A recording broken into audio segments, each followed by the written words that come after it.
স্থানীয় মাধ্যমে সংবাদ পাইছি যে এখানে একটা ঘরে একটা মৃতদেহ পড়ে আছে।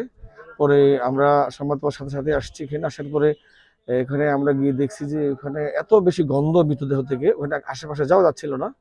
এবং মৃতদেহের আশেপাশে অনেকগুলো মশা, অনেকগুলো মাছি একদম যে ছড়াছিটে আছে। পরে আমরা অক্সিজেন এবং কেরোসিন আনার পরে আমরা আশপাশে ছিটানোর পর আমরা গেছি, দেখি যে মৃতদেহের উপরে একটা বালিশ, তারপরে পাটি, তারপরে কম্বল এগুলো ঝাঁকানো আছে একেবারে।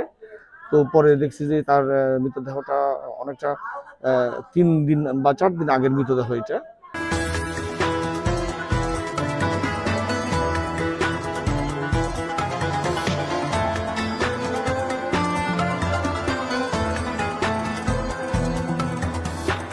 তো ওখানে আমরা পরে সংবাদ পাইলাম যে তার স্ত্রীর সাথে তার ঝামেলা ছিল, এবং তার স্ত্রীর সাথে তার প্রতিদিনই মনোমালিন্য, হাতাহাতি, মারামারি এগুলো চলতো।